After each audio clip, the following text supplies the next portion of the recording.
بسم الله الرحمن الرحيم والحمد لله رب العالمين والصلاة والسلام على سيد المرسلين. Allah dit dans le Coran والذين يؤمنون بما أنزل إليك وما أنزل من قبلك وبالآخرة هم يوقنون. Dans Sourate Al-Baqarah, il dit ceux qui croient à ce qui a été. Il parle des croyants ici. Ceux qui croient à ce qui t'a été descendu, révélé, à ce qui a été descendu avant toi, et qui croient fermement à la vie future. Qui croient fermement à la vie future. Il faut comprendre une chose. Allah Azza wa Jal, il parle de cette croyance. Il parle ici des croyants. Allah, il a commencé sur Al-Baqarah d'une manière où il parle de la croyance des prophètes. Il dit Alif Lam Mim, ذلك الكتاب لا ريب فيه هدى للمتقين الذين يؤمنون بالغيب ويقيمون الصلاة ومما رزقناهم ينفقون والذين يؤمنون بما أنزل إليك وما أنزل من قبلك وبالآخرة هم يوقنون. C'est-à-dire que ici, Allah Azza wa Jal, il nous explique c'est quoi ces croyants. C'est quoi ces croyants? Il nous dit voici le livre au sujet duquel il n'y a aucun doute. C'est un guide pour les pieux, ceux qui croient à l'invisible, qui accomplissent la prière et qui dépensent dans l'obéissance à Allah, de ce que nous leur avons attribué. Ceux qui croient ce qui a été descendu vers toi, yani à Muhammad, et qui croient en ce qui a été descendu sur les autres prophètes. Cette croyance-là, Allah il en parle.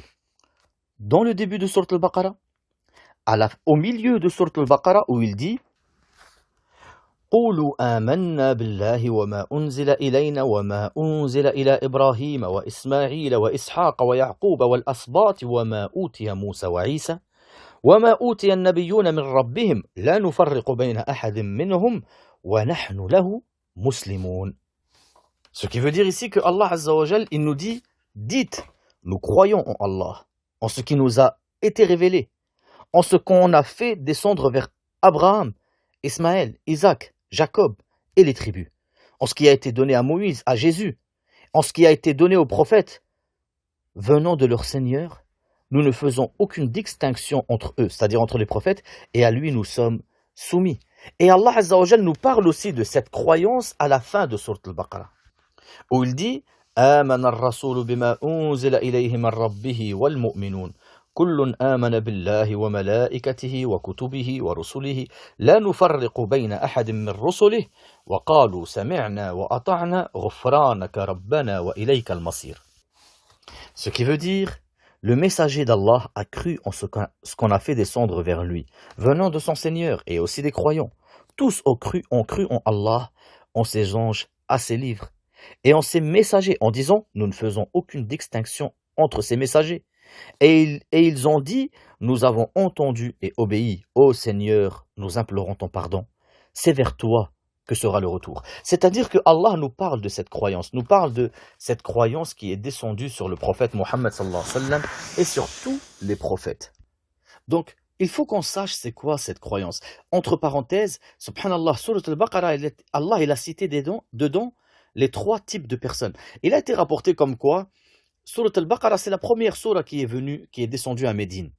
Allah, Sourate Al-Baqarah, il commence par citer 4 versets où il parle des particularités des croyants. Ensuite, il cite 2 versets qui parlent des particularités des kafirs et 10 ou un peu plus de 14 versets où il parle des particularités des hypocrites. Et il parle justement sur les 3 par rapport à leur foi. Et d'ailleurs, depuis que le prophète sallallahu alayhi wa sallam a fait le hijra à Médine, il n'y a que 3 sortes de personnes. Les croyants, les mécréants et les hypocrites. Taïb, Allah au départ, il nous parle des croyants. C'est quoi leur croyance? Eh bien, le prophète Mohammed sallallahu alayhi wa sallam nous l'explique. Car Jibril alayhi salam est venu vers lui dit à Mohammed, mal iman. C'est quoi la foi? En quoi vous devez croire? Allah, le prophète sallallahu alayhi wa sallam lui explique que la foi, c'est le fait de croire en Allah. Nous allons expliquer. En Allah, en ses anges, en ses livres qui sont descendus sur les prophètes, en ses prophètes. On doit croire aussi au jour du jugement dernier. Et on doit croire aussi au destin, bon ou mauvais. Mais attention, certes, la foi, al-iman, dans la langue arabe, c'est le fait de croire. Mais est-ce que le fait de croire seulement suffit à être croyant musulman? Eh bien non. Non. Il ne suffit pas de croire en Allah et en son prophète pour être musulman. Mais la croyance ici doit être suivie de l'acceptation et du suivi, c'est-à-dire aussi de la pratique. Quelqu'un qui croit en Allah, qui sait qu'il n'y a pas d'autre Seigneur qui mérite l'adoration sauf Allah, qui croit au prophète Mohammed sallallahu alayhi wa sallam et qui le refuse. Moi je sais que le prophète Mohammed, c'est un prophète, mais je refuse de le suivre. Eh bien celui-là n'est pas croyant, il n'est même pas musulman. Il reste mécréant, et s'il meurt sur cette croyance-là, comme quoi il croit au prophète mais refuse de le suivre, ou refuse de l'accepter en tant que dernier prophète ou en tant que prophète d'Allah Azza wa Jal, celui-là est un mécréant qui restera éternellement en enfer. Il n'est pas musulman. Donc la croyance, elle doit être suivie de l'acceptation et du suivi de la pratique. D'ailleurs, les savants expliquent que la foi, ce n'est pas seulement le fait de croire, mais ils disent la foi, c'est un dogme par le cœur. C'est-à-dire que tu dois croire avec ton cœur. C'est une parole par la langue. Tu dois dire La ilaha illallah Muhammad Rasulullah, et c'est aussi des actes par le corps. Et oui, les actes font partie de la foi. Et ta foi augmente par les adorations et elle baisse par la transgression. Et oui, les actes font partie de la foi. Il ne suffit pas de croire. Il faut aussi pratiquer. Allah lui-même, dans le Coran, il donne plusieurs noms à la foi. Au mot iman, la foi, Allah il l'a appelé dans le Coran al-iqrar, la certitude. Il l'a appelé dans le Coran at-tasdiq, le fait de croire, la véracité. Il l'a appelé dans le Coran at-tawhid, l'unicité d'Allah. Il l'a appelé dans le Coran as-salat, la prière. Il a appelé al-iman dans le Coran ad-du'a, les invocations. Allah dit dans le Coran, par exemple, pour le fait qu'il a montré que l'iman c'est la croyance certaine, il dit فَأَمَّا الَّذِينَ آمَنُوا فَيَعْلَمُونَ أَنَّهُ الْحَقُّ مِنْ رَبِّهِمْ وَأَمَّا الَّذِينَ كَفَرُوا فَيَقُولُونَ مَاذَا أَرَادَ اللَّهُ بِهَذَا مَثَلًا يُضِلُّ بِهِ كَثِيرًا وَيَهْدِي بِهِ كَثِيرًا.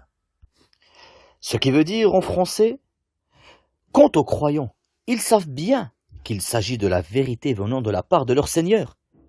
Quant aux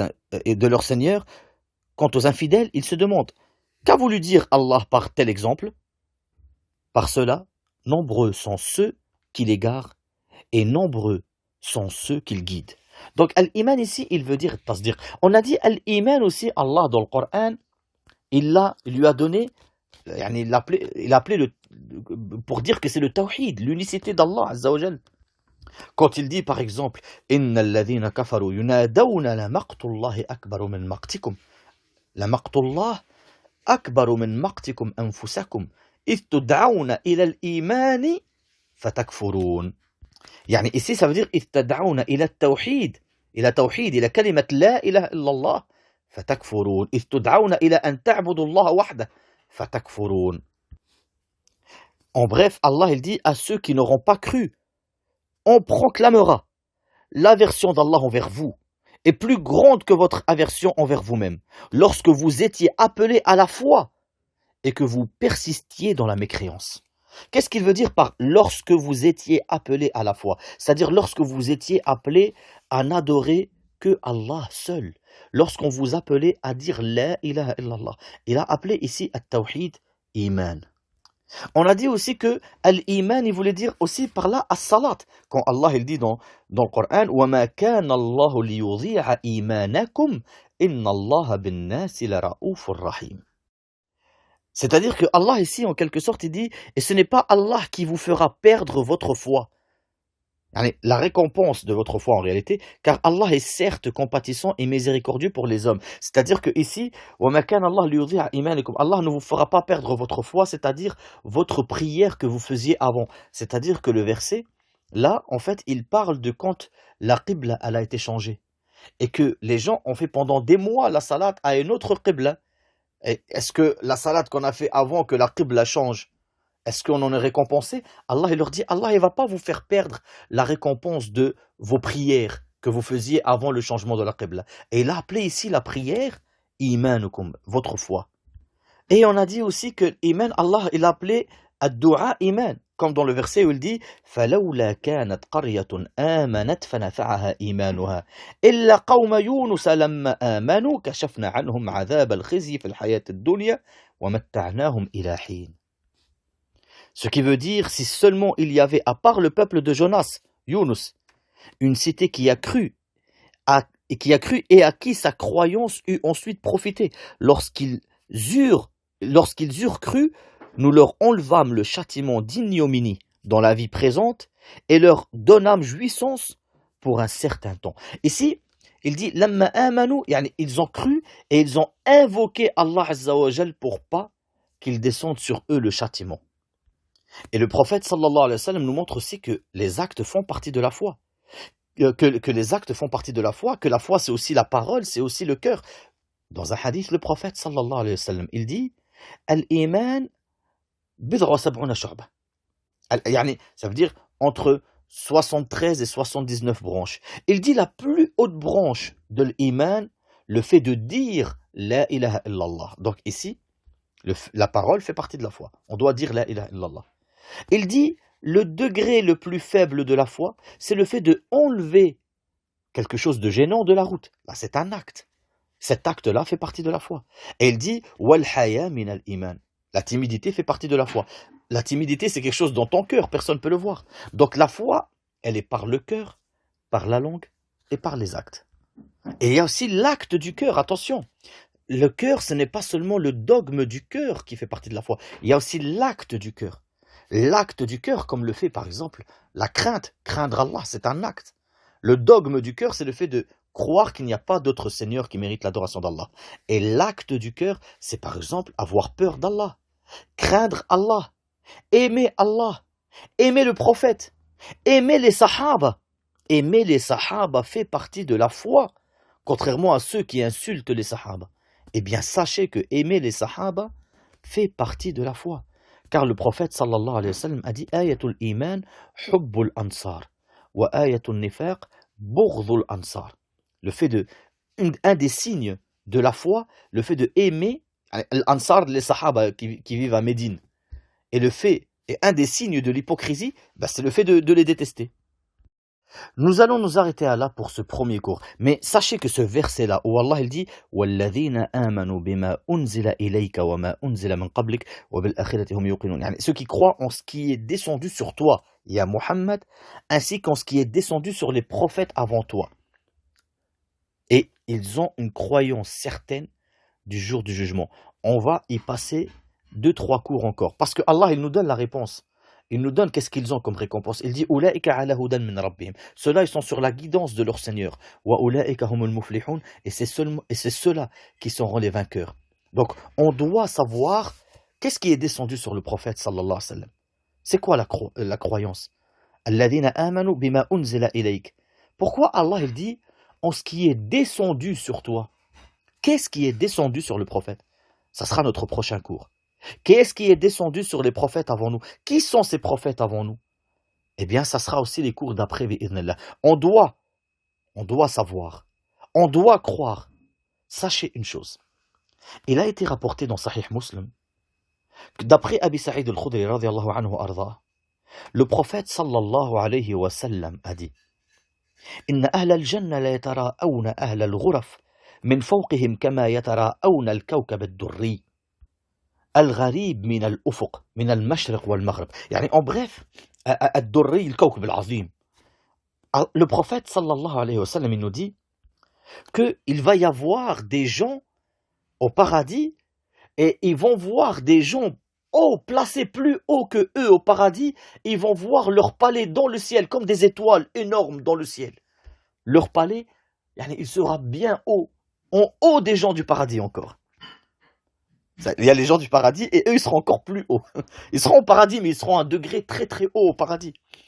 Et on voit leur palais, leur demeure, comme on voit nous les étoiles maintenant dans le ciel. Les sahaba étonnés, parce que le prophète sallam il dit لِتَفَاضُلُ مَا بَيْنَهُمْ تَفَاضُلِ مَا بَيْنَهُمْ. Tellement ils ont la récompense que Allah leur a donnée plus grande que les gens du paradis. Les sahaba radiyallahu anhum wa ardahum, ils disent Ya Rasulallah, تلك منازل الأنبياء لا يبلغها غيرهم. C'est quoi? C'est les maisons des des prophètes, personne ne peut les avoir en dehors de eux. Le prophète sallallahu alayhi wa sallam répondit: Bala, walladhi nafsi biyadih, rijalun amanu billahi wa saddaqul mursalin. Il dit non, je jure par celui qui tient mon âme entre ses mains. Ce sont des hommes qui ont cru en Allah et qui ont cru aux prophètes. Pas aux prophètes au singulier, mais aux prophètes au pluriel. Ils savent qu'ils sont descendus avec la vérité.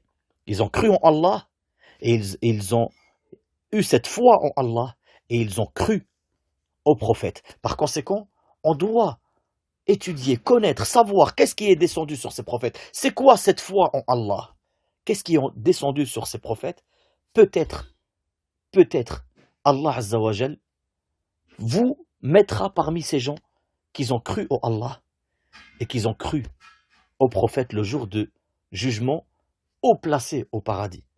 نسأل الله العظيم رب العرش العظيم أن يجعلنا منهم سبحانك اللهم وبحمدك أشهد أن لا إله إلا أنت أستغفرك وأتوب إليك